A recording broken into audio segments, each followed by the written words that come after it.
In this video, we'll show you how to level up and unlock new stories on Reading Plus. It's important that you try your best during every lesson and aim for that 80% score.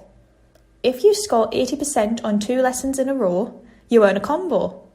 You need to collect combos to unlock new levels.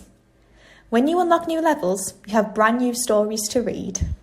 If you do your very best and score 80% on 3 lessons in a row, you earn a power. A power lets you boost a future score by 10%.